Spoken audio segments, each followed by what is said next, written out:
Well, and we are live. I'm here with Cody Whipkey from Blood Money What's MMA up? Bets. I appreciate you being on the show, brother. Thanks for the time.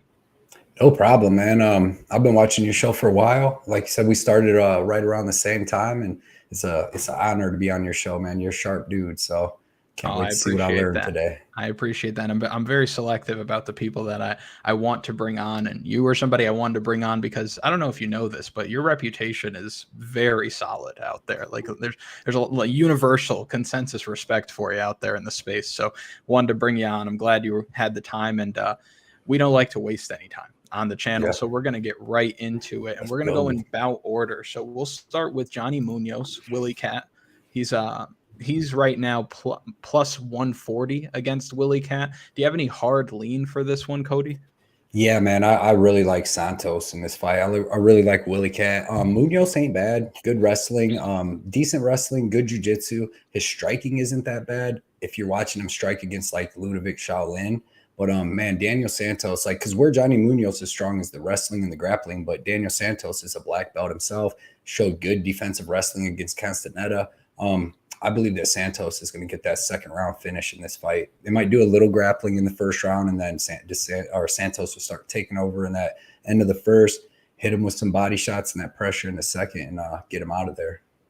Yeah, I don't hate that call at all. So you think, is it under 1.5 or under 2.5 right now? Do you know? I believe it's the 2.5. Or yeah, it's Gotcha. 2.5, and it's not even that high. Let's see.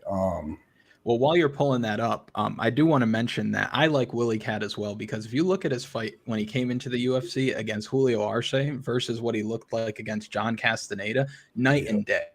And I think that's important for us to talk about, because we talk in this space all the time about UFC jitters, guys making their debut, not performing at their best. And that was a great example of that, right? Like he was touching more fresh air than when you hang your arm out the window when you're driving on the way to work, right? So, Yeah. but when you compare that to the toughness, the pace, the cardio, and just the grit that he showed against John Castaneda, night and day, and we got plenty of people making their UFC debut this week. So I really like him to get it done as well. I think he could come up with a second or first round knockout, because I do think that Johnny Munoz, that chin can be caught. We saw that against Tony Gravely. Yep. Yeah, man. That Gravely fight, I was kind of shocked in that, but he just got hit with like a little shovel uppercut, when he was shooting in. So It was yeah, short, man, yeah. durability is definitely after what Santos survived with Castaneda, man. Durability is it's not a question for him, I don't think. No, so do you have a favorite bet here? I have Santos parlayed up with somebody later. I don't know if you want me to tell it now, but I do like that under 2.5. I'm not sure if I'm going to get to bet it. I'm not sure if it'll make it in my 5 bets, but I do like the under 2.5, and it was minus 145, which ain't even too bad, to be honest.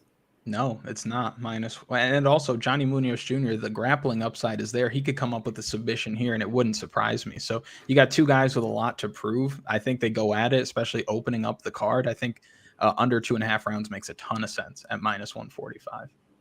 Yeah, man. Especially Johnny Munoz, I believe he's finished 9 of his fights, and then Santos has finished all but 3. So yeah, man, they both got finishing. If I'm gonna bet on under, I want finishing abilities from both guys, like how I bet. Absolutely. What we were talking about betting Vieira Brundage under. Both them dudes go at it. Both them dudes are looking for the finish at all time. That's what I want. And both these guys, Munoz not as much, but it's going to be sink or swim here for him, because Santos is going to be coming at him with everything, and he's either going to be able to take it and give it back, or he's just going to sink. Yeah, no, I totally agree with that. I think that makes a ton of sense. So my pick in this fight is going to be Willie Cat. It's going to be by knockout, and I like the second round call as well. Do you disagree, or is that where you're at as well? That's exactly where I'm at, man. Second or third, but I'm with you in that second. It's a good call. Beautiful. All right, well, another fight that definitely is not going the distance here is Claudio Ribeiro fighting Joseph Holmes. I talked about this on my video earlier in the week. You can't bet on Joseph Holmes. You can't trust the guy. I think he's far too green. I don't know if he has UFC caliber skill. A win over Alan Amedovski means next to nothing. And the way that he lost to Jamie Pickett, I think we could put it to bed right there, but he lost to Jamie Pickett. Yes, Jamie Pickett. Since Alan Amedowski's out of the UFC, Jamie Pickett is the worst welterweight in the UFC. And Joseph Holmes is worse than him. Like everybody takes Jamie Pickett down and beats him up and finishes him in the first round. And Joseph Holmes couldn't even take Jimmy Pickett down. That's why I'm definitely leaning Ribeiro, and I'm leaning him by knockout because I don't think Joseph Holmes is going to be able to take him down. They're like Joseph Holmes has decent striking. He's got a little bit of power, as you've seen against Amadowski. But Ribeiro, same thing, man. He's throwing power. He's not using too much defense. He's finished all 10 of his opponents. I think he's going to stop a couple takedown attempts from Joseph Holmes. And I think at range, man, Claudio is going to use them powerful leg kicks and hit him with something big, man, and get Joseph Holmes out of there. And it, to be honest, it looked like Joseph Holmes quit against Junyun Park last time. For sure quit. He literally – because I had the over in that fight, and I'm like, no way, he's melting. I'm like, he's just going to completely quit. And sure enough, he did. So I think Ribeiro is going to get back on track here. I think the UFC really wants him in there and not Holmes. So give me Ribeiro. And I really love the under at -120, under 1.5. I'm really debating on betting it. I'm going back to the casino tomorrow to put in the rest of my bets, and I'm really debating on betting that under. I love that you go to the casino to place the bets, not on your phone. You go. No. So is it because you can't bet where you're at or something like that? Like you have to cross state lines, you got to smuggle in the action? Yeah, well, I actually do cross state lines to go put my bets in. But when I first started, I was able to use Bitcoin to buy onto like my bookie and stuff. And but man, I love to gamble. I'm a gambler like everybody else. And if I got that on my phone right there, I'm gonna gamble on basketball, which I don't know nothing about. I'm gonna gamble on tennis, ping pong, whatever. So I learned early on, when I started spending a little bit of my MMA money on different stuff, I'm like, I'm cashing out.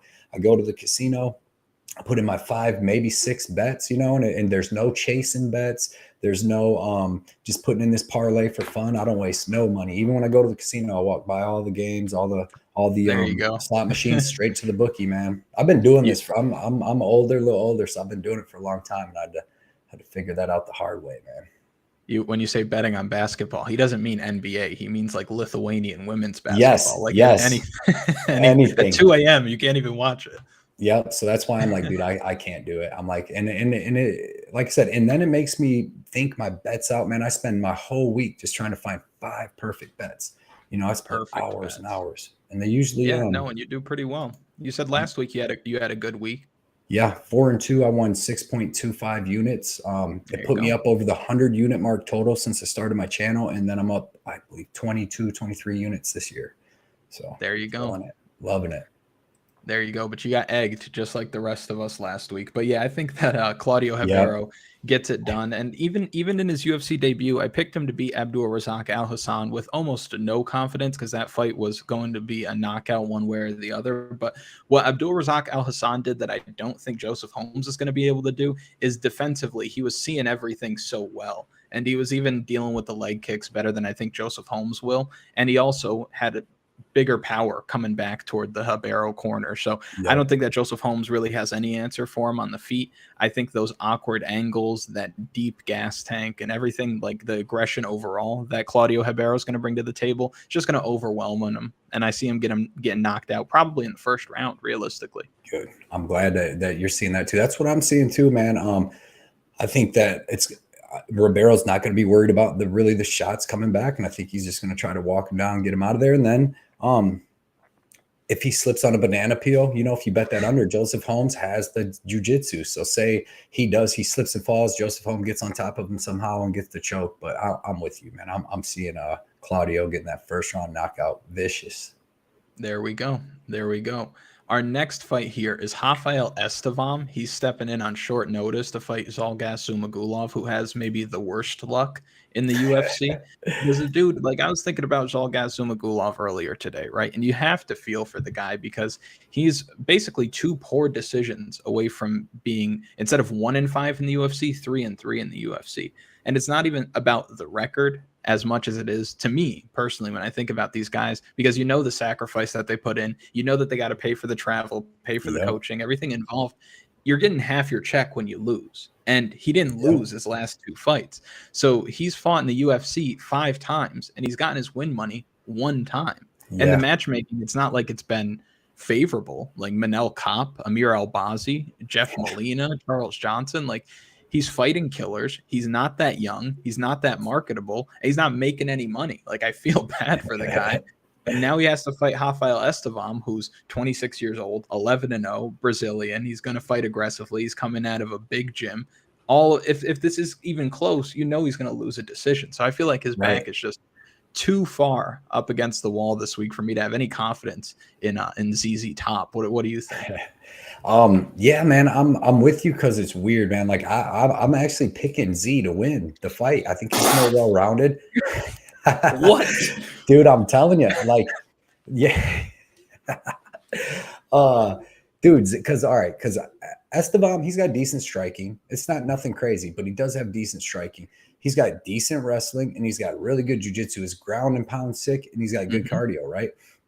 But I don't think he's got the wrestling to get Z down and hold him down. Like, mainly the thing that I went back to watch for that was the Albazi fight, dude. And that fight was really, really close. And then it wasn't until deep into the third round, maybe like 2 minutes into the third round, where Albazi was actually able to land a takedown and hold Z down, where Z accepted it for a little bit. But other than that, it was a stand-up fight, and it was super close, dude. And I put Albazi way up there on the list because he's got the striking where when his wrestling didn't work, he had the striking to still stand with Z. Z's really well-rounded. And I'll go a step further on what you said about his losses. I had bet him against Roland Pavia too, and I thought he beat Pavia. So I think he's got screwed out of 3 fights. He's 14-8. He could easily be 17-5, right? Which is crazy. Yeah, and with good wins, over Molina, Charles Johnson, Pavia, outside the UFC, Ali Bagatinov, just a ton of people. And to be honest, like, I think Estevam is good. The guy he fought on the Contender Series, he was all right. Like, you could tell that was a dude that would just go out and submit people in the first round. That dude put all 100% effort in the first round, and then when he couldn't get it, he get finished. Because I went and looked at every loss that guy had was finished losses. So, I don't think that Estevam is going to be able to get this to the ground and hold Z down. And then from there, I think it's going to be a striking match, and I think Z's better at striking. So, but like you said, man, I want to bet him so bad at like plus 165, but even if he wins, he's not going to win. Like, they hate him. You can't. Yeah. You're like, so it's like, and like, I think somebody said he's got like a couple wives or something. And like you said, he ain't been getting no money. So it's tough. It's tough. So I'm picking Z, but like, you can't bet him. Like, the judges literally hate his face. So yeah, no, they do. It almost reminds me a little bit of a less marketable Angela Hill. I don't know if you've watched a lot of Angela Hill. I mean, if you watch UFC, you have to be watching Angela Hill, but there are a couple of fights like Claudia Gadelha, Michelle Watterson, even Amanda Lemos. Like, she won all these fights pretty clearly and got robbed. But yeah, no, I think that this fight, there's a good chance it goes the distance. Both guys are really tough. Zholga Sumagulov's not really finishing guys as it is. No. If it does go the distance, we have to look at the history, and the history is going to tell us that he's not going to get the rub, man. He's even talking about retiring. Like, he was so angry, he was ready to retire as a result. So I don't have a whole lot of confidence in him. I think the best bet here, because now you got me thinking a little bit more about Zholga Sumagulov. I think the best bet is that the fight goes the distance or the over. That. But this is also flyweight, and the flyweight unders this year, like, they're mythical, Yeah. So I don't know if I want to touch that. I think I'll just stay away from this one altogether. It sounds like you'll probably do the same. Yeah, man. Like I said, I would be on Z he's like plus 160 now, but you just can't do it. So it's a tough out though in your UFC debut. Zholga Sumagulov. He's not an easy fight for anybody outside of Manel Kape. Right. And he was cracking Manel Kape before Manel Kape knocked him out, but he was cracked. I think that's why Kape knocked him out, because Z hit him with like 3 good shots, like the biggest shots I've seen Z land on anybody. And I think it just made Kape mad, and then he went all in. Yeah, which also makes you think, because his fights are so close, and he had some success against guys like Amir Albazi, who is a beast, Manel Kape, who's a beast. Yeah. He's fighting to the level of his competition, right? So I don't know. I don't know what to think of him. And even later in fights, like, he was fading against Charles Johnson. I don't know. I'll stay away. I'll definitely stay away. But I will move on to the next one here. I'll let you start us off with Phil Hawes and Ikram Aliskerov. What do you think? You might want to take another drink of the thing, because to be honest, man, and it's mainly because of the line, where the line's at with Phil Hawes around plus 190. I'm on Phil Hawes. I think the same thing. I watched the tape on Ikram, and he's a great wrestler. great grappler, great submissions, but his stand up, isn't very impressive to me, and I don't think he's going to be able to out wrestle Phil Hawes. So it's like, and if they have to stand up, I'm taking Phil Hawes all day, because as long as Phil Hawes, ain't fighting a knockout guy, somebody that can really test his chin, then he's a beast. So at plus 190, I'm taking Phil Hawes, and I would take it by decision, but yeah, I don't think Ikram's good, because Phil Hawes is so explosive. Like, we've seen it on the Contender Series. I lost so much money on some Russian dude that was undefeated, and like, even I'll tell you before I tell you who he fought. Like, it was Laura Senko was like talking, and she was like, "Yeah, I asked him if he had ever fought a guy built like this, because the white dude was from Russia, right?" And he was just like, how they don't really come chiseled up. Guess who he was fighting? And I bet against him, Jailton Almeida. She's like, have you ever fought a dude that's like that chiseled? He's basically got the best body that's ever been in a. And the dude was like, no, and then that Almeida comes out and dusts him. Same thing here. Like, Ikram's like a chubby dude, man. He's gonna be fighting Phil Hawes, who's literally physically strong, explosive, D1 wrestling, man. I don't see where Ikram. I don't see him taking Phil down and submitting him.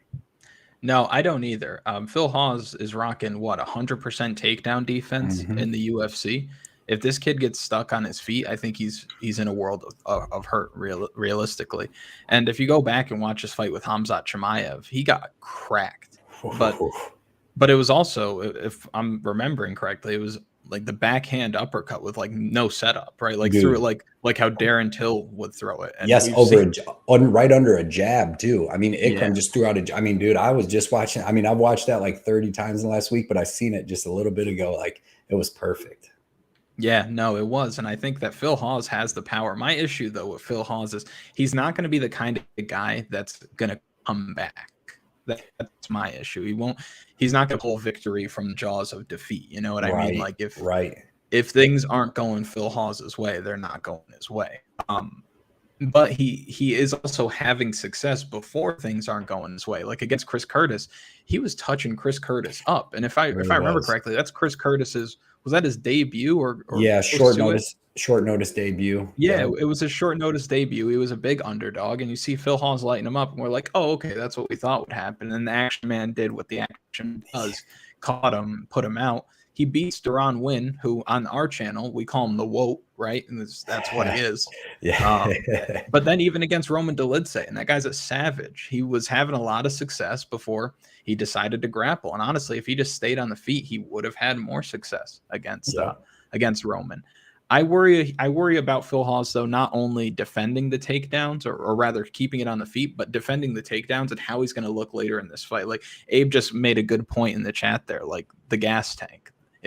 It's a little sus to me. It's definitely a little sus. So if you're going to bet Phil Hawes, you might as well bet him inside the distance, because I don't see him winning a decision here against a grinder. Do you?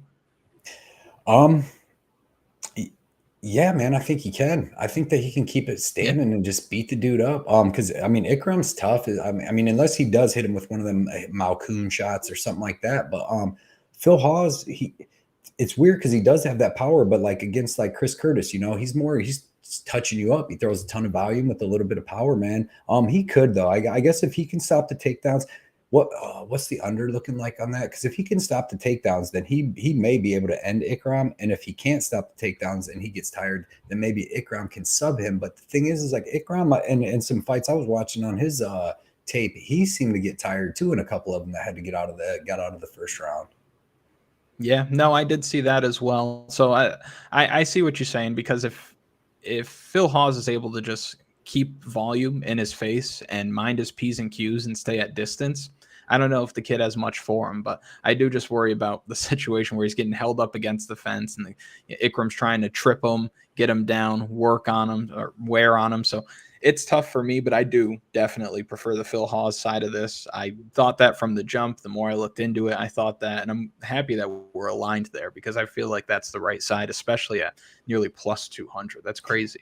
Dude, and I'm mad because I was at the casino when I put in like my Jourdain bets and stuff, and they had this lineup, and Phil Hawes was like minus 245, and or plus 245, my bad. But when I seen the name, I'm thinking, all right, this must be a badass Russian dude that's striking, doing all this stuff. So I just stayed away. But when I went and did tape, I'm like, damn it, this dude's just a straight wrestler.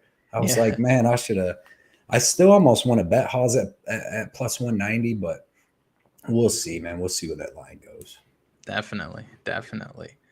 Next, we are looking at two big boys here with Parker Porter and Braxton Smith. Braxton Smith's triceps look like my quads, and I'm not a little man, right? Like he's a huge guy, and I think that he gives Parker Porter some serious issues on the feet.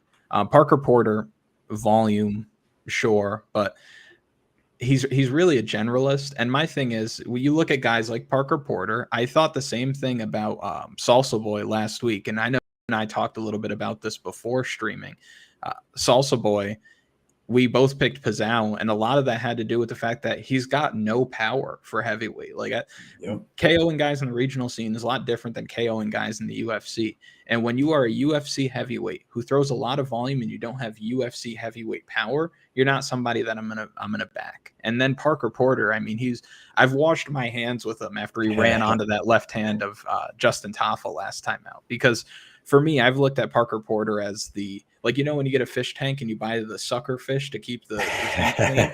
That's how he is for the heavyweight division. Like if you're a heavyweight that doesn't belong in the UFC, Parker Porter's gonna mix your ass up. But if you do belong, you're probably going to finish this guy finish him. He's been finishing most of his losses, but it is a UFC newcomer, right? Parker Porter's a veteran, but he's also 38 years old. So I don't know. I think the much better athlete here is the younger man making his debut with less experience. And I think that's definitely the side the UFC would prefer that to win. And that probably had something to do with the matchmaking behind this. What do you think?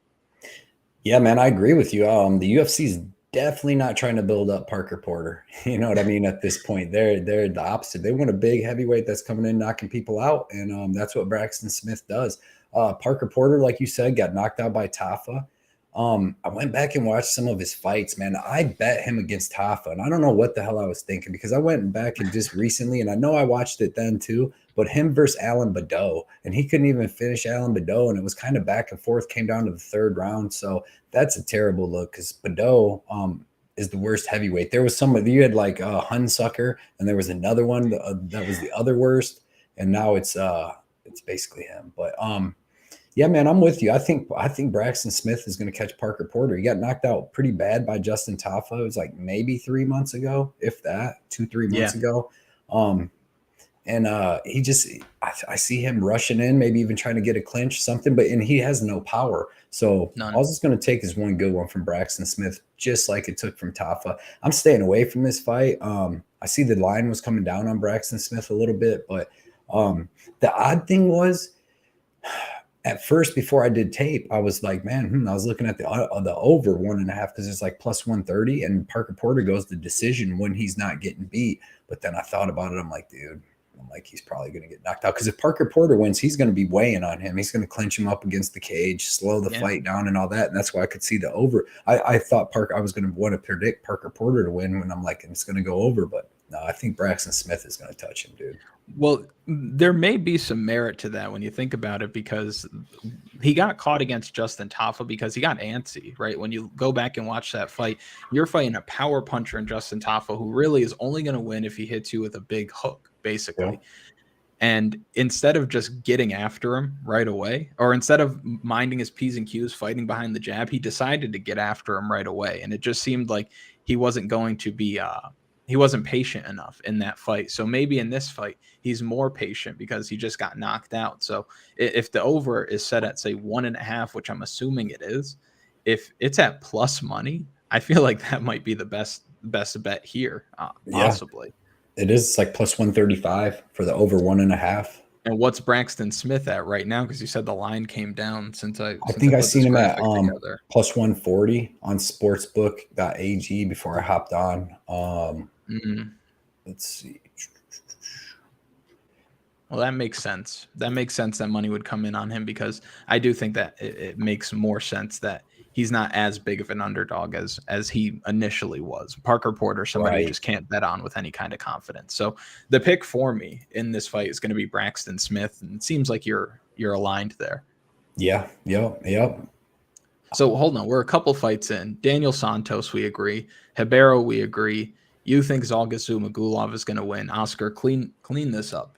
That was not planned, and now I gotta look for it. We both think Phil Hawes is going to win. We both think Braxton Smith's going to win. Picking some dogs, man. I like it, and agreeing on them.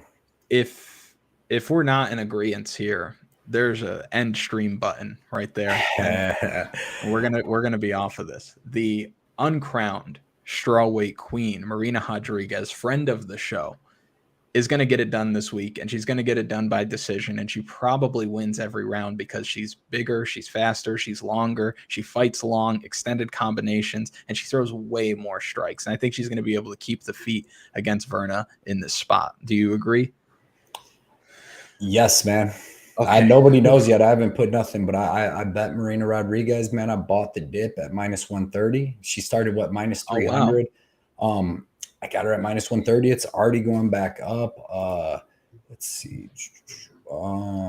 She's about -140 to 144 already. But I'm with you, dude. Virna, she's got obviously phenomenal grappling. She's got okay wrestling, but she's got a gas tank issue. Like, people never talk about that. And she just was lucky she was fighting Angela Hill last fight, which has another gas tank issue and no takedown defense. But I like Marina Rodriguez here. Like, she's shown good takedown defense in her fights and been already shown that she can beat girls like this by beating Mackenzie Dern. Who'd she have? Even Amanda Hebos. You know, them are girls that already beat Jandiroba.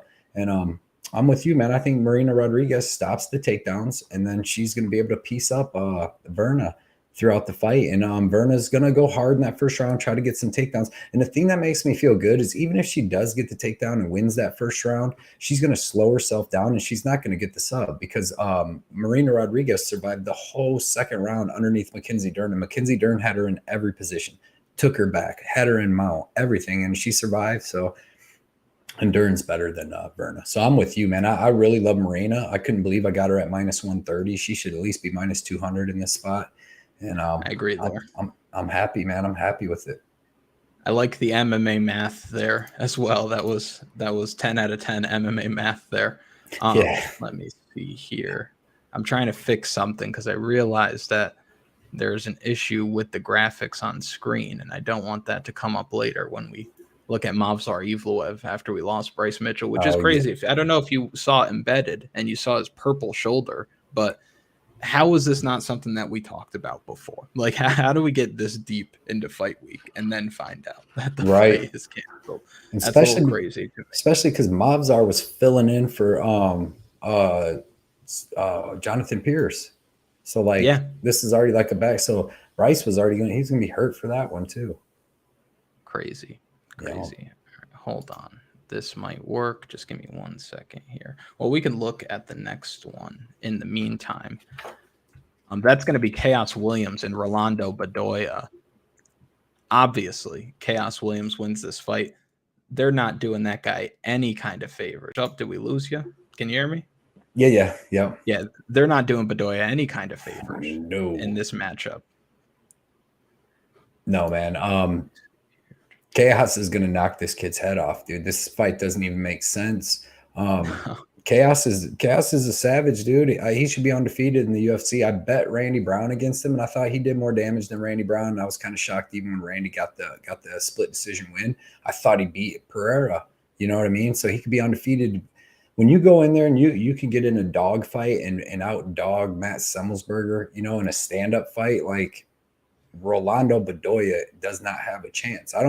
This has to, I mean, on Tapology, it's not showing up as Khaos had a fight with somebody else and it got canceled or nothing, but this has to be some type of That's what I was looking for. I didn't understand how this fight was made. It doesn't make sense. So, like, Rolando Bedoya, if you watch his fights, man, he's like a pressure fighter with like throws a ton of volume, and he'll eat these dudes punches from Peru, and then he'll give them 3-4 back, and then them dudes are low level, so eventually they fade off in that second, third round. And I still think he's got 14 wins, he's still got 7 decisions.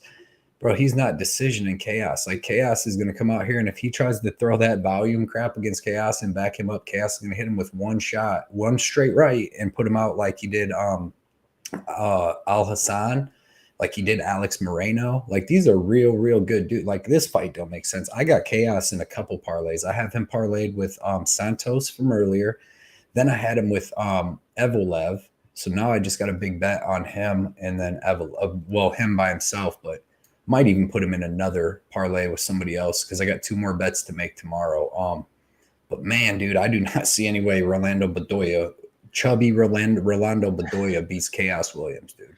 I don't either. And you got to feel for the kid as well, because when the UFC calls, you got to pick up the phone. But it's just unfortunate that when that contract hit your inbox, it said Khaos Williams. Like that's just years off your life in a sense. Yes. Right there. I don't understand it. I don't think it makes sense. I don't even think it makes sense for him to be a minus 300 favorite. I feel like he could justifiably be more. So I don't mind that you have him in your parlays. The line has probably moved since I've put this together, but I think Khaos Williams packs this kid up, and I think he does it in the first round. Do you see it any differently, or do you think it's going to be early? Maybe second, if at most, because like I said, Bedoya has no defense, man. He has no defense, and you better have a defense against Khaos Williams because he literally one shot knock you dead. Like Alhazan was out for like 30 seconds. Just a nice 1-2. So yeah, man, he's putting Bedoya out. He's putting him out. I believe Khaos has been training at ATT now or something too. So yeah, man, I like him. He's gonna be a beast. Yeah. Now if you want to take a bet and get a better line on this, under I feel like makes sense, but at the same time, if you were to take the over, I'm assuming it's at plus money right now, over a round and a half.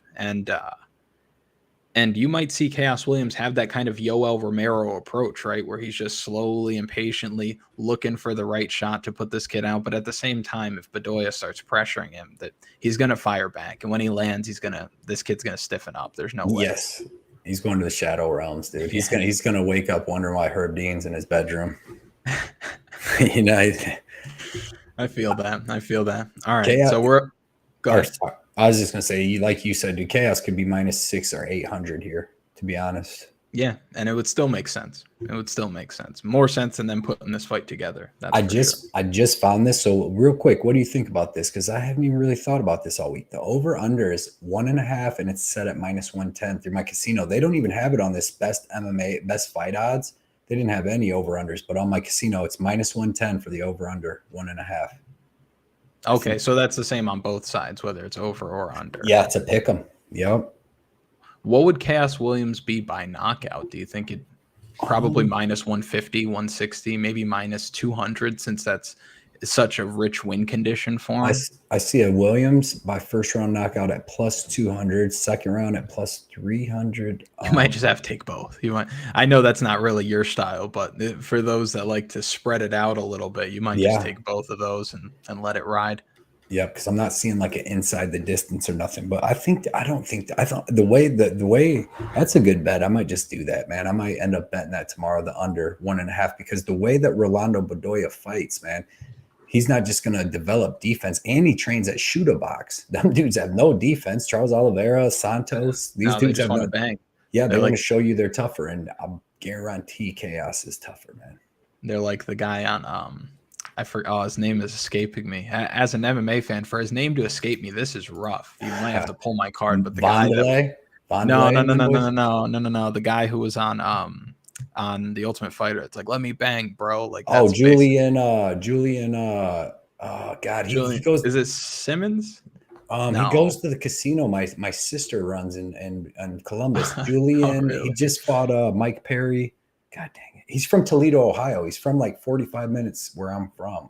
Gotcha. Let me bang, bro. That's definitely. You gotta let me bang, bro. Yeah. crying. Yep. Let me bang, bro. Julian Lane. There we go, Ryan. There we go. My guy Ryan Matthews. I can always count on my guy Ryan Matthews. All right, so our next fight here is Kennedy and Nzechukwu, and he's fighting Devin Clark. I would never bet on Devin Clark. I would just never do it, right? 8-7 in the UFC. He's a one-dimensional grappler who gets finished almost every time he loses. And now he's fighting Kennedy and Nzechukwu, who's got all of the physical attributes you would want for a guy at 205 pounds. He's like a coach's dream, basically. And I think that he can win this fight no matter where it takes place. And what I love about him most is how he's finishing dudes later into fights. Like, you don't really see that too often with guys of his size. Like, they either knock you out quick and gas out, but he doesn't quit on himself. He's always in the fight. It's almost like he doesn't start fighting until later. We saw that against Dallin Jung, where it was like a phantom elbow. The wind on Yeah. Dong Jung's elbow put him down. I didn't understand that at all. But Kennedy and Nzechukwu, I think, has Devin Clark beat everywhere. Do you see this any differently?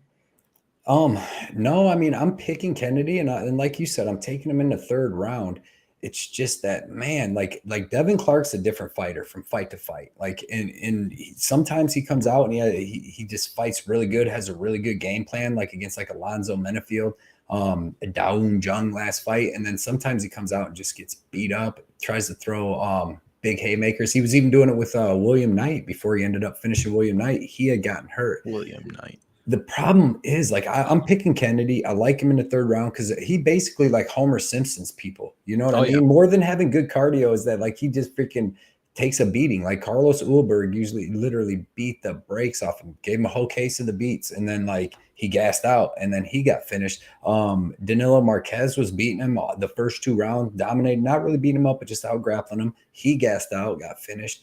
A bunch of fights like that. And this is tough because they're both of these dudes are kind of untrustworthy if you think about it. Like, For sure. And I could see a world where Devin Clark's able to get a lot of control time up against the cage, because that's another thing is Kennedy's never in a hurry to do anything. Like Right. Danilo Marquez held him against the cage, took his back the whole first round. The second round was able to land a takedown and then just hold him against the cage. And then luckily he gassed out. But Devin Clark's got a pretty good gas tank. But still, in the end, he always makes mistakes. I mean, he could literally just snatch defeat out of the arms of victory, dude, because he's usually doing pretty good in fights. But yeah, I got to go with Kennedy here. But I couldn't bring myself to bet it just for the fact that Devin Clark's not bad and he could come out with a good game plan and win this. Or he could come out and get finished. And I just find like both these dudes untrustworthy. Give me Kennedy, third round finish, but not too confident in it. I feel that. To me, we're looking at Devin Clark, who's coming off of a win. Devin Clark is not the kind of guy who's putting wins together in the UFC. You know what I mean? Like, he's due a loss. He is. And he's also having trouble getting guys to the mat. Kennedy and Nzechukwu does a good job of keeping the feet. And if you look at the way that Kennedy and Nzechukwu beat up that bank robber and Carl Robertson, and then the way that he beat up Iwan Kutelaba last time out, like, the dude is a problem. And I feel like he could turn it on at any point. He can finish the fight at any point. And I don't think Devin Clark has that in his locker at all. Nope. He did expose Dong Jung. So if you're an MMA mathematician, then Devin Clark has a chance. But I think that Dong Jung caught Kennedy with a weird strike that just wasn't something that he would be able to do if they fought each other 9 more times. So Give me Kennedy and Nzechukwu to win this fight as well. I think he wins by knockout. I like the third round shout. I think it's going to be late. Give me Kennedy and Nzechukwu to win this fight. I don't know if he's at -210 now, but I do think that he makes a lot of sense. And even if you want to do a little parlay piece, I don't hate it whatsoever. I was close to betting putting in a parlay because it paid good money with him and Ribeiro. But then I'm like, God, man, they're both untrustworthy. Like, those are like bangers. So that can go really bad, really fast. Yeah. Or it could just go easy. It could go real. So it's like, man, I try to stay away because I mean, these fights, they should be fun just to watch as a fan. Absolutely. We have 2 lightweight bangers in Drew Dober and Matt Frevola. I'll start here, and I talked about this on my channel. I think that Matt Frevola not only wins this fight, but I think he knocks out Drew Dober, which I know sounds crazy. You almost spit out your drink. Yeah. I know sounds crazy. And I talked about this in my video earlier in the week. I said the same thing about Jeff Neal knocking out Vicente Luque. He'd never been knocked out before, and Jeff Neal nearly killed him, right? Or what's his name? Jeremiah Wells, the way that he starched Court McGee with that left hand, right? We know that Drew Dober has an elite chin because it's tested every time he fights. And even Bobby Green was giving him hell. He was lighting him up. And he had Drew Dober all types of cut, all types of lumped up. And Matt Frevola has been throwing them bricks lately. And I think that if they do spend a lot of time in the pocket, he can catch Drew Dober, because a chin will not be amazing forever. I mean, there's some anomalies out there. There is a Drew Dober out there. There is a Max Holloway out there who just seemingly seem like they can't get knocked out. But Matt Frevola is hot right now, and he's throwing hard. And I think that Drew Dober, just because of the way that he's been able to fight and get away with it for so long, he doesn't show guys enough respect on the feet. And Rafael Alves, he's got some power, but he's not knocking dudes stiff. Terrence McKinney nearly knocked him stiff, right? But Matt Frevola, I think he's one of the bigger punchers that he's seen in the last couple of years, unless I'm missing something here. No, for sure. Do you think Matt Frevola wins? No, not for sure. Well, like, and this is another one I stayed away from because, like you're saying, I agree with everything you say. Matt Frevola could easily win this fight either with landing a big shot or with wrestling, dude. Because I was on the opposite end of Jalen Turner versus Matt Frevola. I had Jalen Turner, and it was just Matt Frevola did the perfect game plan, and the thing is he took some. I know everybody thinks he's got a bad chin, but McKinney just got him because he took some big shots against Jalen Turner. He ate some knees in that fight, a bunch of different stuff. It's a 3-round war, and he survived it. So he definitely, I mean, he's got a wide variety of options to win this fight. But I just don't know if he's going to use the wrestling. If I knew he was definitely just going to use mixed martial arts, I would pick Frevola, man. I was going back and forth on this, but the way he fought Alzatar last fight, man, it's like I think that's what he's going to do here. But yeah, I stayed. It's been working for him. He's going to stick with it. Yeah, and to be honest, I didn't bet Dober at all. I've stayed away from this fight because I can see Matt Frevola out wrestling him. I can see him landing a big shot. Drew Dober's got his chin. He's basically just got striking. You know, he's not really going to wrestle anybody or do any of that. And what really, I was so close to picking Matt Frevola because the Matt Riddell fight with Drew Dober, Matt Riddell took him down 5 times. You know, once upon a time. Yeah, in the first round, Dober dropped Riddell like 2 times, like hurt him, and then Riddell wrestled a little bit, but wasn't able to land a takedown. But by the end of the first round, Riddell had got his timing down and was cracking him. And then by the second round, he had Dober's timing way down, dude. And he was just like a step above him, faster than him in the striking. Now, I don't think that Frevola's striking might not be as good as Riddell's, but he definitely hits harder. So yeah, definitely. I'm picking Dober by round or decision, but I didn't bet it. It did nothing. I like your breakdown, and I'm 50-50. I think this is a 50-50 fight. I do too, and that's why I think that there's value on the steamroller because the odds wouldn't reflect that it's 50-50. But I will say this. I'm going to rattle off some names to you here because I got the list up here. Give me one. Stop me when you for sure hear somebody who definitely has more power than Matt Frevola, who's not named Terrence McKinney. Bobby Green, Rafael Alves, Terrence McKinney. We can make the case. Brad Riddell, Islam Makhachev, Alexander Hernandez, maybe. Nasrat Haqparast, absolutely not. Marco Polo Reyes, Benny Dariush, possibly. He's like what he did with Jakar Close, maybe. Yeah, but, or like when he cracked Gamrot in his last fight. Yeah, he can definitely throw. Frevola knocked out Azatar like cold. Yeah. One shot knockout cold. So yeah, man, I'm with you. That's a very good point. And I like Frevola too. I know everybody likes Dober too, but I like on Twitter and everything, like I really like Frevola, man. So I'll be rooting for him. The steamroller for sure. So the pick for you, just to get it official at the end, is going to be Drew Dober, right? Yeah, but no confidence. So. With no confidence, right? Yeah. And give me the steamroller in his backyard, and I do think that they move him up to the main card now that we lost. Now that we lost Thug Nasty, rest in peace. You know, but I do think that they'll move him up to the main card. They're in the Prudential Center. I've been in the Prudential Center, man. There's some energy there. So I'll tell you. I think the steamroller gets it done.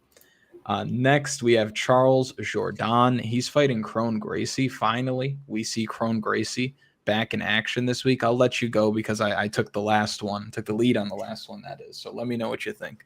Yeah, man. If I can still get the line where it was at, if I wasn't doing the great Kunath show today, I would have went to the casino after work and got my bets in, and I was betting that guy right there, Kron Gracie, man. I think he beats. I'm sorry, I stopped you from that. No, you're good. I'm gonna get him tomorrow. But no, man. It's not like Jourdain ain't good. He's got good striking. He's got some power. like against a Duho Choi and stuff like that. He's got pretty good cardio, but he's got terrible fight IQ. And he's just like, I mean, what's his record in the UFC? He's like 4-5. Yeah, he's 4-5 in his last 9 fights. Record. Yeah, it's Yeah, a negative record. and he's not losing to all savages, you know. He's losing to like Nathaniel Wood, who came up a weight class. Jourdain, the big thing for me, he's gonna have better striking than Kron, but Kron's striking is not like terrible. If you go back and watch that Cub Swanson fight, like he got his butt whooped in the first and second round, but he started landing more shots in the second round. He's tough as hell. And he actually in the third round started putting some shots on Cub Swanson. Cub Swanson stopped moving as much, but it was weird because he really didn't shoot in on Cub that much, which he needed to do. But Cub was using the cage, you know, to dance around, stay out of range. He wasn't getting anywhere. That's not what Jourdain's going to do. Like Jourdain, even if he had that game straight line, even if he had the game plan to come in and I'm just going to sprawl and brawl, like he throws too many stupid spinning stuff, too many crazy kicks, too much. And it's going to only takes one mistake for Kron to get on his back. You know what I mean? Or in his takedown defense ain't even good. So Kron might be able to just take him down. No, it's very bad. I'm not high on Charles Jourdain at all. And it is a big mystery with Kron, but the thing is I don't think he's gonna come back just to take a beating. If he knows he ain't ready, he could have just retired and lived off the Gracie name. Like he's coming back because he actually wants to win, not because he wants to get beat up bad on TV again. You know? Yeah, that's true. He could sit in the sun, crisscross applesauce eating acai for the rest of his life if he wanted to. So that makes a lot of sense. My thing with Charles Jourdain is that the moments. That's the thing with Charles Jourdain is we remember the moments as opposed to the fights themselves. Like you remember that big Spartan kick at the end of the fight against Andre Ewell. I also remember that Andre Ewell sucks. Bad. Andre Ewell's terrible, right? Yes. Or when he choked out Lando Venata, caught him with a guillotine. That was after Lando Venata took him down, and he just kind of fell into it, and he didn't move once Charles Jourdain's pants down. Yeah, once Charles Jourdain started to lock it up, he just kind of waited, right?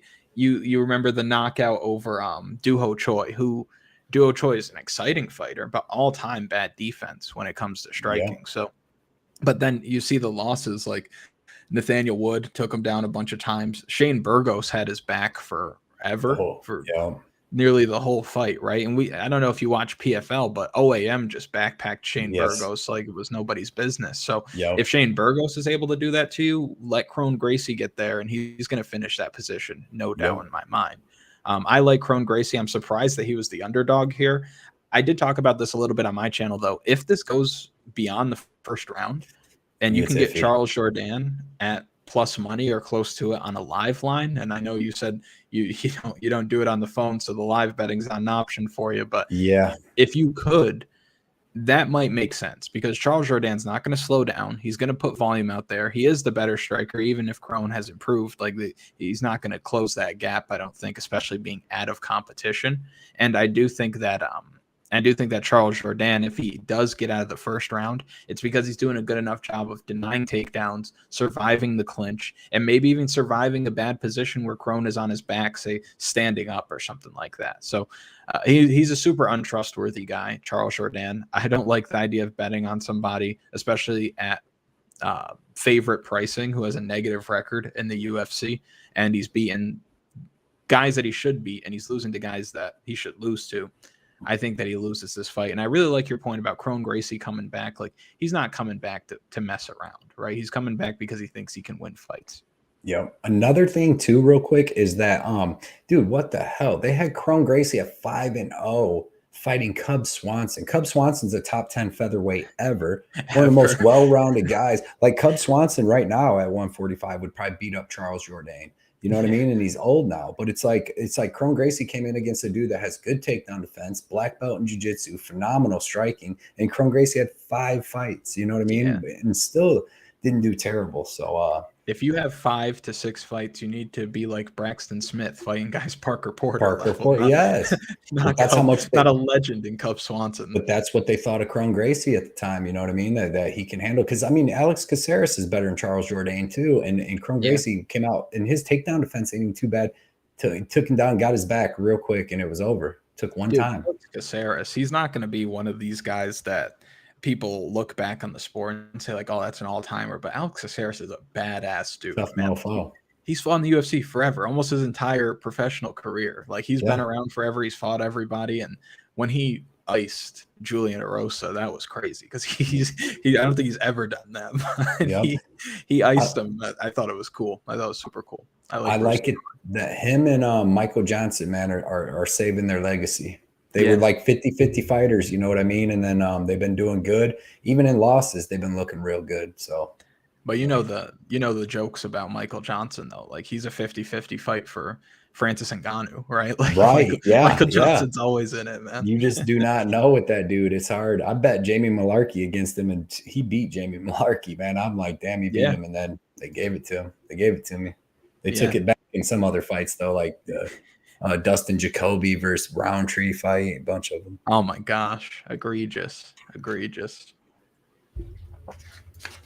All right, next we're looking at that is. Guys, it's not Bryce Mitchell. As much as I'd like to think that's Bryce Mitchell, that's not Bryce Mitchell. Oscar, fix this, bro. That's crazy. But no, that's Diego Lopez against Movsar Evloev. Those are not what the odds are. Movsar Evloev, I don't know what he is right now because I got this news literally like as we were about to start recording, but he's probably a -800, -1,000, -1,200, somewhere in that prohibited range, as John Anik would call it. Diego Lopez is going to accept bottom position too much. He's going to be put on his back early, often. Movsar Evloev is just going to be on him like glue, and I don't see any way that Movsar Evloev loses this fight.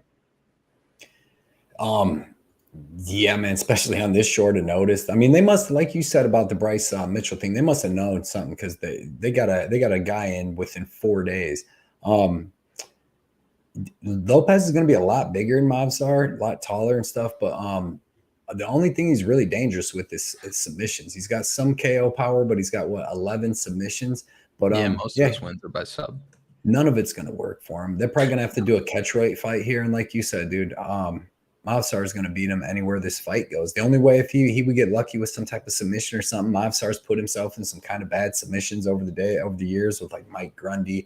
Nick Lentz had him in some deep guillotines, but I'm with you. I take Movsar. Let's see. Lopez.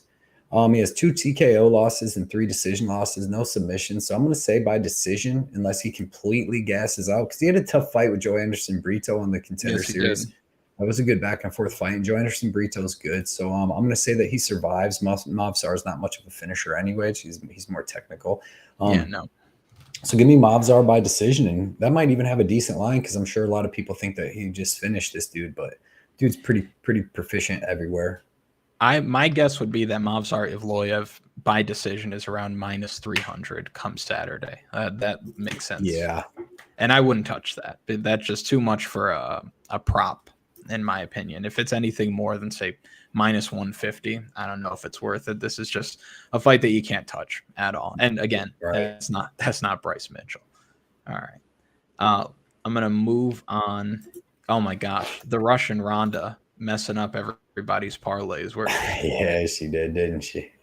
Vodka Ronda definitely put it on her. That was crazy. Showed up 4 pounds over, never fought in the U.S. before, and was like, "Oh, I'll just roll for this knee bar." And Stephanie Egger, I mean, she's gonna tap real fast, right? If she gets put in a bad position, I was sitting on my couch watching that, and she rolled for a knee bar. And people roll for knee bars all the time, never get them. You know what I mean? And they never. And I'm like jumping guillotine. Yep, Edgar's going to get out, take her back, do some ground and pound, hopefully submit her. Nope, tapped out with the back was right there. Seconds. The back was right there. I thought she was going to right around the sternum and just climb up, get the hooks in, rear naked choke, go home. Not even close. Nope. She said, I'm going to give you my leg and roll the wrong way. That was crazy to me. Even if she just stood where she was, she would have been in a much better spot. Crazy. Right. Yeah. And on the topic of women's MMA, I love the line for Jessica Andrade here. I think it makes total sense. I don't think that Xiaonan has ever been hit the way she's going to be hit on Saturday night. And I think that is going to shock her. I think that volume that Xiaonan normally throws out there is going to be a lot less so because the consequences are too great. And Jessica Andrade, everybody, I'm assuming, talks about this every time they break down Jessica Andrade. She has the strongest strength of schedule in the history of women's MMA. Like by far. And I don't know if it'll ever be touched, right? Like even even non-title fights, like against Erin Blanchfield. Erin Blanchfield is she's her, you know what I mean? So Yeah. to be in the position that Jessica Andrade has been in for so long, this is a step down in competition, in my opinion. And I think that she's just going to be able to be better than Xiaonan everywhere. If they want to grapple, she's stronger. She's a better grappler, more experienced. If they want to strike, she throws heavier. She's going to land cleaner, and she's going to be able to eat the offense from Xiaonan, who's not knocking people out, right? Not nearly the same way. I'm assuming you see it the same way. I don't know how you'd see it any differently. Yeah, man. I'm with you. I like Andrade. Possibly like second or third round knockout, because Jan's going to come out in the first round. She's going to be crisp. She's going to win the first round. Because even when Jessica Andrade submitted Amanda Lemos, I had a bet on her then. But dude, Lemos was picking her apart way faster, you know. But it's just when Andrade finally gets a hold of you and either slams you on the ground or hits you with some of them big power shots. And the first round is going to be close. And Jan, man, she's really fast. She's going to be a lot bigger. She's 4 inches taller, only 1 inch of reach.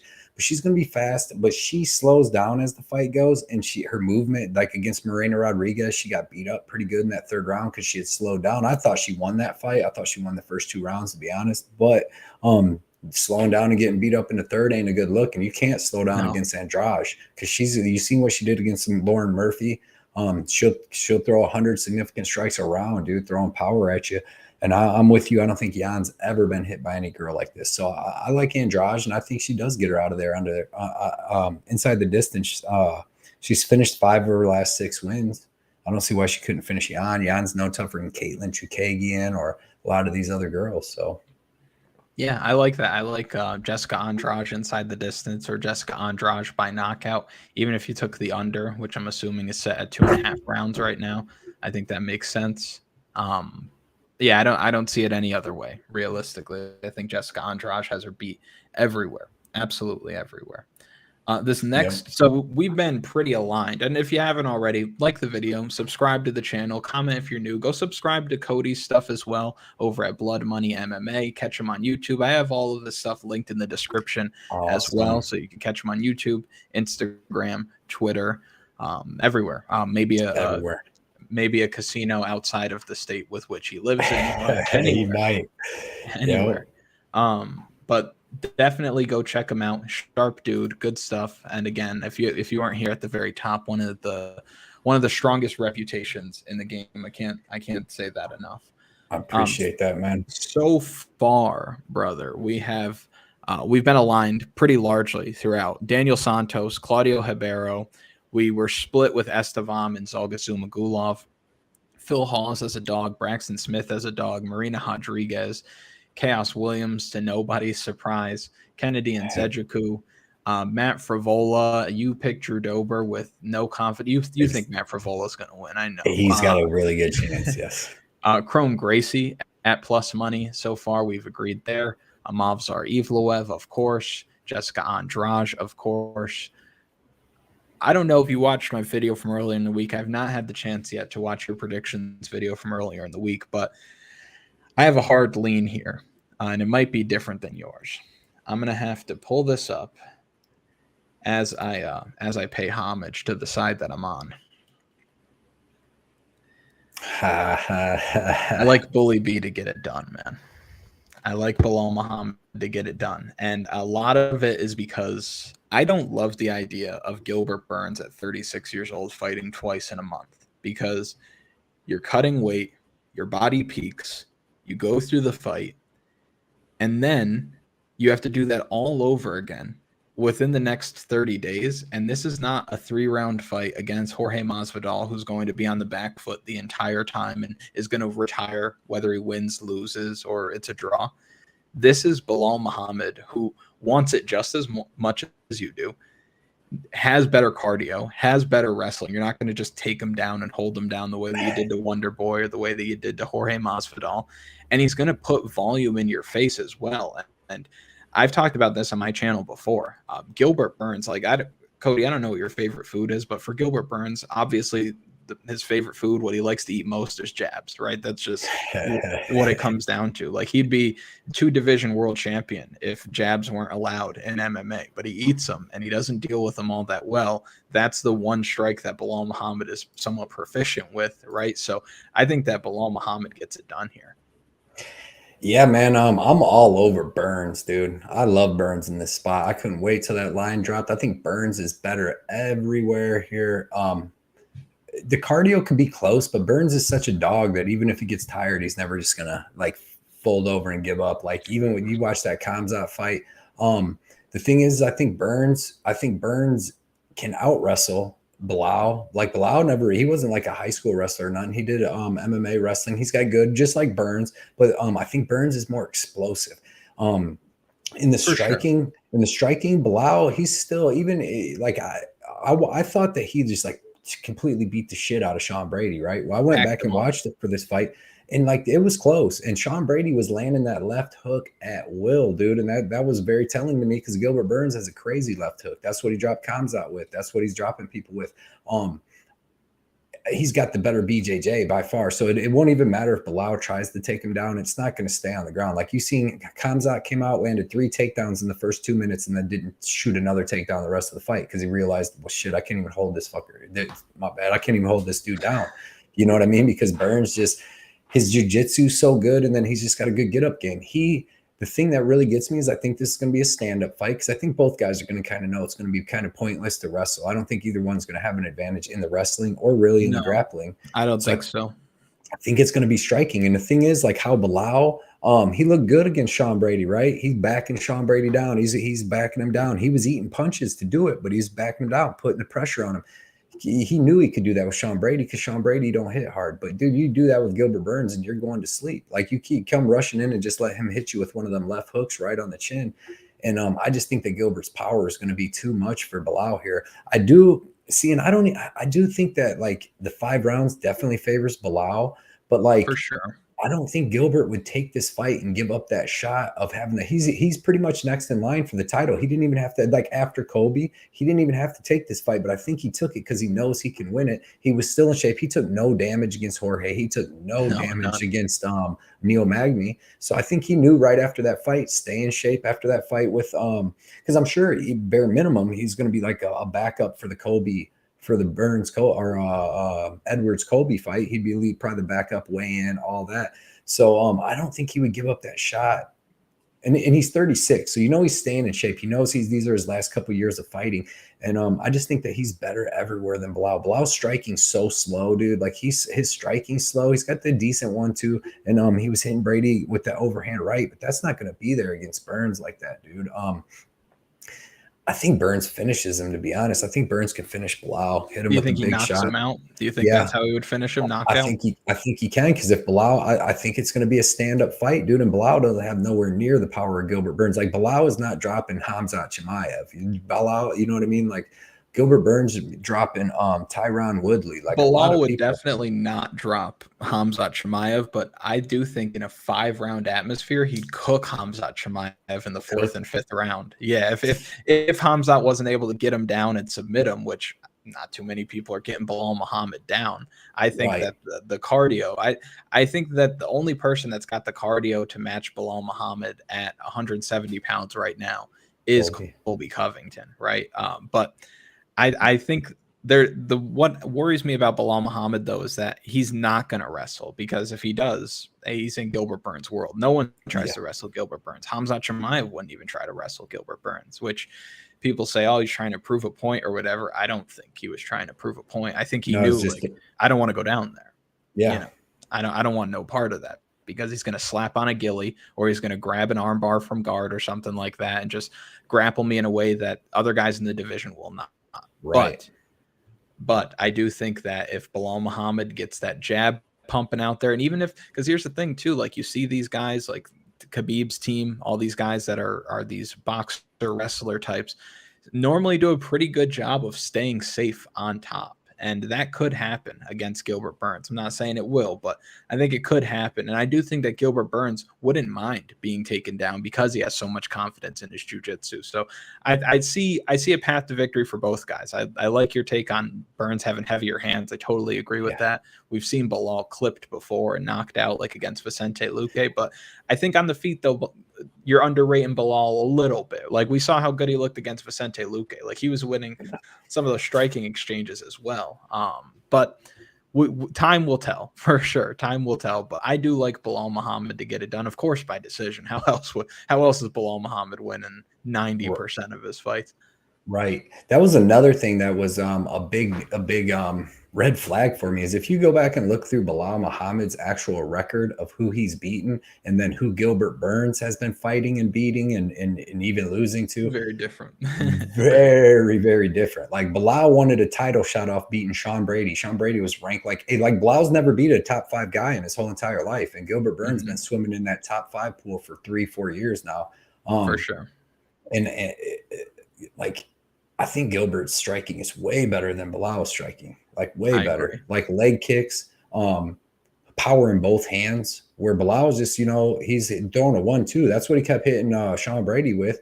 But like I said, Sean Brady was touching him up so much, man. Belal. I don't think Belal's breaking Gilbert. I think Gilbert's a dog, dude. Like you seen in that Chimaev fight, man. He's fighting to that last second, and I believe if that would have went 5 rounds, he would have still been fighting in that 5th round. Like that dog, he would have cooked Chimaev in the 5th round. Honestly, I think so too. I don't think Khamzat Chimaev's cardio is that great. I think Khamzat Chimaev is just such a storm to deal with, like maybe the heaviest storm to deal with. But he's trying to fight at 185 pounds. Throw him in there with somebody like Marvin Vettori. That's what I want to see. Right. I want to see Costa, like Vettori or Costa for 5 rounds and see where he's at in the 4th and 5th round, because he definitely started to slow down against Burns. But yeah, so you got Burns. Do you have a bet there? Because the line is close, so I would assume you're on him. I do have a bet. I bet him at that -125. And it's gonna be a good fight. Like, no, not saying Belal's not good or this or that. I just think that literally, besides maybe if he had it planned and was ready for a 5-round fight, the gas is the only thing that I can figure that Belal's better. I striking better for Burns, power better for Burns, jiu-jitsu better for Burns. I actually think Burns is the better wrestler than Belal too, to be honest. And then explosiveness, like Belal's kind of slow. Gas tank a little bit, but it's not even like Gilbert Burns is like known to have some bad gas tank, really. Right. So, I don't know, man. All right, we will see. We've got one more here. We've got one more. It's our main event. I'm super amped for the main event. I'm super amped to see what Henry Cejudo looks like on the comeback. I've seen some things on Twitter though that just blew my mind a little bit, like about Aljo being bigger and faster and stronger and this and that. Like you can't sleep on what Henry Cejudo is bringing to the table, what he's done in MMA. Like I've even seen people like poke holes in his most recent wins. Like, oh, he didn't really beat DJ. Oh, TJ Dillashaw was a skeleton. TJ Dillashaw was on steroids. Like that's like let's be real. And then Dominic Cruz, it was an early stoppage. He was beating the crap out of Dominic Cruz before they started. And I think that he goes on to win this fight against Aljo because Aljo needs the fight on the mat. Right, he's not standing with not only Henry Cejudo, but really anybody at the top of 135 pounds. At maybe Merab, but even then, like I think Merab gives him serious issues. Merab's striking looked good. Yeah, dude, Merab striking, his pace, because I do think that Aljo is going to slow down before a lot of guys at 135 pounds. If he can't get the fight to the ground, like we saw what he looked like against Petr Yan when he could get the fight to the ground and when he couldn't get the fight to the ground. 2 different guys. I think he's the most one-dimensional champion in the UFC right now and probably one of the most one-dimensional champions the UFC has had for a while. I don't want to sound like I hate Aljamain Sterling. Like I respect the skill set, but if Henry Cejudo is 70 to 80% of what he was before retirement, I think that he wins this fight, and I actually think he's better now than he was before he retired. And I'll talk more about that after you give your take here. Yeah, man. I'm with you on that. I went back and forth on this fight so much because, you know, like you said, Aljamain, bigger, younger. He's been active. He's looked good since he's had like his neck surgeries and all that.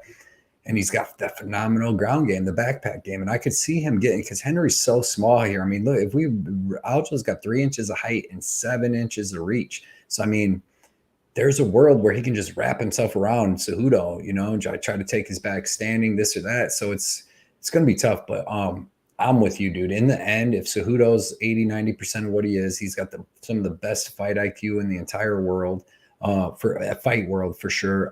His leg kicks are crazy, and then if he can Super stop fast. Yeah, powerful too. He didn't even, when he was throwing them leg kicks at Dom, dude, he didn't care. If Dom was jumping over the first one, he was hitting the second leg. Like he was literally just whipping them leg kicks. And oh yeah. His striking, his hands are good. He's going to have the better striking than Aljamain, even though Aljamain does have that weird long striking where he kind of just pokes stuff out there, pokes little kicks and drives. So the last person that I seen Aljamain Sterling stand up and beat for a 3-round fight was Pedro Munoz, and because he was so much bigger and he basically just jabbed him up over the round and just stayed away from the leg kicks. But this is going to be such a good fight. I didn't actually bet this fight because I'm picking Cejudo because I picked freaking Cyril Gane over freaking John Jones, and I'm not going against another one of these dudes. Yeah, exactly. That's what I thought. Yeah, yeah. So I'm not doing that again. I'm gonna go ahead and take Cejudo. I didn't bet it or nothing, but I do. I like his striking more. I think he can keep this fight standing for at least 3 of the 5 rounds, and in them 3 of the 5 rounds, he's gonna do way more damage than Aljamain because he's way more active than Petr Yan. I was driving home today and just thinking, man, was Petr Yan really ever that good? Because like I watched all. Was he ever that good? He used to get beat and then he would come back and win at the end. Like he would like Jose Aldo was beating him up, you know, won like the first 2 or 3 rounds and then ends up gassing out. Like a lot of his fights, he was getting beat up until he would win. So, but yeah, man, I gotta take Cejudo, dude. They gotta make Petr Yan and Marlon Vera. The first 3 rounds will be them looking at each other. Yes, just trying to figure out the other style. Rounds 4 and 5 will really cook up. But I can't let you slide. I can't believe you picked against John Jones. Like that's crazy talk, sir. I can't believe that. He made it look easier than any of his title fights. Dude, I'm still in shock. That still shouldn't have happened like that. Like if they fight 10 times, he don't goon them just like they like I couldn't even and a matter of fact though, but I didn't bet Gane. I bet the over 4.5 because I'm like, these dudes got 50-something fights between them. Neither one's ever been finished. The same thing. I did the same thing. Yep, neither one's ever been finished in 50-something fights. They've been in there with the most dangerous people on earth. And John Jones comes out and goons him, dude. Yeah. For this fight, one thing I wanted to mention, and Mr. D in the chat basically said what I was thinking. The reason why I think Henry Cejudo is better now than when he left is he was competing in the sport. And when you compete in a sport versus when you are training the sport, when you're the athlete versus when you're the coach, you look at it differently, right? I've even heard of guys who are analysts like a Marlon Vera, Santiago Ponzinibbio, Dominic Cruz, DC, that they start to look at things through a different lens. For Henry Cejudo to not only train fighters, but to train some of the best, like Figueiredo, like Yuri Prohaska, like John Jones, Wei Lee, like even Korean Zombie, not only is he training the best of the best, but he's also training different genders, different weight classes, different body types, different fighting styles.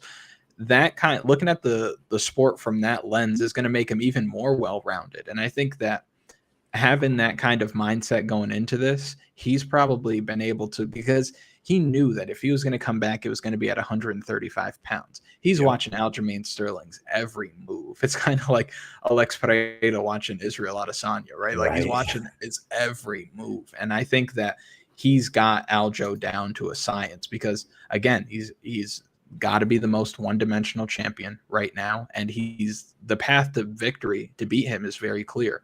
Deny the takedowns, put punches in his face. He's got that long stance, like you were saying, right? So start chopping away at that lead leg. He does a good job of moving away from the leg kicks and avoiding the leg kicks, like you mentioned with Pedro Munoz. But Henry Cejudo's whipping that thing out there as fast as anyone, like Edson Barboza fast, right? So I think that Henry Cejudo's got his number here. He keeps the feet. And I do think that if the fight is on the mat, it's going to be on Cejudo's terms. Like, he's going to get him down. He's going to stay on top. And when you got these guys who just mentioned it before with somebody like Khabib, like these guys who are super high level wrestlers, when they get you down to the mat on their terms, that the stuff from guard, the jumping guillotine, rolling for a knee bar or something like that, like, it's not going to work against guys like that. I think Henry Cejudo is too sharp. I think he's too cerebral. I think he knows the ways that Aljamain Sterling gets uncomfortable. He knows the ways that Aljamain Sterling is going to set things up. And I think we just see Sterling look a lot like he did in the 4th and 5th round against Petr Yan, but a lot earlier, because to your point, like you said, like Petr Yan for the first couple rounds doesn't really do anything. Henry Cejudo, if you look at his fights against Cruz, Marlon Moraes, against TJ Dillashaw, like, he's getting after it right away. And his karate stance as well, I think is going to really be able to help him see the takedowns coming and move his hips out of the way quickly as well. That's why somebody like Wonder Boy is so slippery. Yeah, man. Yeah, that's a good breakdown. As long as, like, he comes in phenomenal shape, and I'm sure, like, just like with Kron, man, he's not coming back to take no ass whooping on live TV. No, he knows what he's doing. Definitely. So the pick for me is going to be Henry Cejudo. It sounds like it's Henry Cejudo for you as well. How do you think he gets it done? Do you think it's decision? Do you think it's knockout? That's what's tough too with the round thing. I honestly, I would think decision. I mean, Aljo's pretty tough and pretty durable, and he can find ways to survive. But also, if he can't get no takedowns throughout the whole fight and he's just eating leg kicks and punches, man, Henry Cejudo is pretty dangerous these days. Like, you've seen what he did to Marlon Moraes, to TJ, to Dom. His last 3 fights, he's finished them guys pretty good too. So, I mean, that's a tough one, because I mean, I'd like over like a 2.5 and 3.5, because I don't see Aljo subbing Henry. So that's why it's tough to want to pick an under when I don't think both dudes are live for a finish. So I would say, I guess, the over, The over? So or Henry by decision. Gotcha. Is the over set at 4.5 or 3.5? Yeah, it was 4.5. Where is that fight at? Right here. 1.5. Yeah, is minus 650. So it was set at 4.5. Over 4.5 is minus 159. The under 4.5 is plus 120. So they're expecting it to go over. Gotcha. I think it goes over too, because you just look at Aljamain Sterling and he can take a beating. He's in great shape as well. Like, Marlon Moraes knocked him out, but that kick was going to knock out anybody who would be in that position, especially from a prime Magic Marlon Moraes, to one of the biggest what ifs in all of MMA. Like, that guy talent wise was as good as anybody, but his body just couldn't keep up. And I don't know if you watch him fight Brandon Loughnane in PFL, but it was bad too. He got his legs kicked off of him. But Aljo's not the kind of guy to really get finished. I think that Henry Cejudo just controls the pace of the fight. Wins rounds with his striking. I think that Aljo is going to slow down a little bit later, and I think that Henry Cejudo is going to be able to get takedowns if he wants to. So yeah, I would take Cejudo by decision or by knockout. I like it. I know they got them. I don't get into my casino doesn't really offer too many of them of like rounds 4 or 5 or decision prop, but them are usually like if it ends in the 4th or 5th or goes to decision, you still win it or something. So. I know on a DFS by the number show I was on last week, Billy Brills, he picked that Yudong Song fight. So it was 4th or 5th round finish or decision, and it was like plus 170. So, that's a lot of outcomes on one ticket. That's cool. Yeah. Very cool. Well, all right, that is it then. We are about 1 hour and 18 minutes in. I appreciate the time, brother. If you guys haven't already, if you're still sticking around, make sure you like the video, subscribe to the channel. Again, show Cody some love on his socials, on his YouTube as well. We've been doing this for around the same time. This was something that was a long time coming. So I'm glad that we had the opportunity to do it. I would do it again for sure. Definitely. next time at your house, maybe we'll see. Yeah, man, that'd be cool. Me and Johnny K Picks, we do these live pre-pay-per-view shows and stuff like that, and usually okay, like on Saturday. Yeah, we doing like 2 hours before the show, and we'll have a guest panel come on, and we'll have different cappers come on, and it's usually a good show. We usually get 50, 60, 70 people there talking, having a good time. So maybe if you want to come do one of them, man, I was happy you reached out to me. It's hard for me to do these shows, but you offered me the perfect time, perfect opportunity, perfect day. So try to make it easy for you, man. Try to make it as easy as possible. All right, cool. I appreciate the time. I will be ending the stream now. Thank you all that are in the chat, and thank you all for your time. Those of you that like the video, subscribe to the channel, and I will see you later in the week for final picks. Yeah. All right, man. I will catch you guys later. I appreciate everybody that hung out with us.